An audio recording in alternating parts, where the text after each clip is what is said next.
Dodging death, scientists overturn long-standing liver disease beliefs. The surprise discovery redirects liver disease treatment efforts. Researchers from the Walter and Eliza Hall Institute have demonstrated that common liver diseases are not caused by inflammatory cell death as was previously believed. This discovery settles a long-standing controversy in gastroenterology and points to a new direction for treatment. The study team looked at hepatitis B and non-alcoholic fatty liver disease, two liver diseases that impact billions of people globally, to discover what drives their progression. Their surprising discovery that liver cells are incapable of undergoing an inflammatory type of cell death known as necroptosis resolves key unresolved questions in the field and will direct the development of new therapeutic interventions. At a glance, WEHI researchers have for the first time revealed that an important type of liver cells cannot undergo necroptosis, eliminating this type of cell death as a driver of common liver diseases. The surprise findings define the role and relevance of necroptosis in non-cancerous liver diseases, which affect billions of people worldwide. The results will help to inform new strategies for the development of treatments for these liver diseases. The findings, published in the journal Gastroenterology, offer clarity on the heavily debated role of necroptosis in the progression of liver pathologies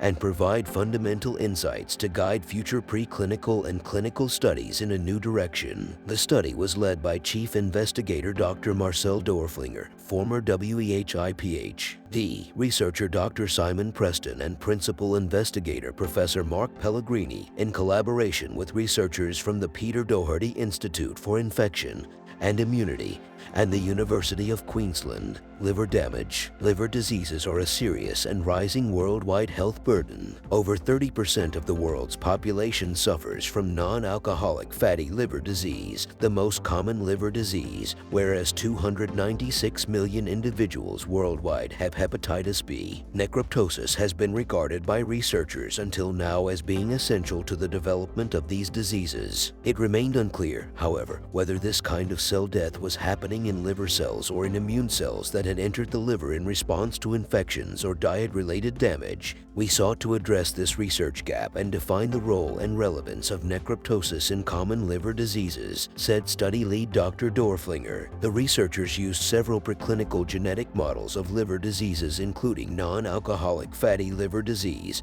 and its advanced form, non-alcoholic steatohepatitis, as well as hepatitis B. The team deleted key genes required for necroptosis from liver cells known as hepatocytes to observe the effects on disease development. They found that deleting these genes had little effect, with disease progression proving comparable to normal hepatocytes. This revealed that necroptosis was not involved in the development of these liver pathologies. The liver is a vital organ due to its function in the body's metabolism and detoxification, Dr. Dorflinger said. It's unclear why necroptosis is repressed in liver tissue, but we speculated maybe because the liver is constantly bathed in necroptotic signals such as gut microbial product, so limiting necroptosis could potentially protect the liver from excessive inflammation. Molecular mechanisms. The research also revealed the molecular mechanisms responsible for the inability of liver cells to undergo necroptosis. After genetically profiling human liver tissue samples, the team discovered that hepatocytes cannot produce a critical protein essential for necroptosis, RIPK3. Production of RIPK3 protein was restricted at the genetic level, where the RIPK3 gene was blocked by a type of epigenetic modification known as methylation. Methylation acts as a genetic blockade, preventing the body's protein production machinery from binding to the DNA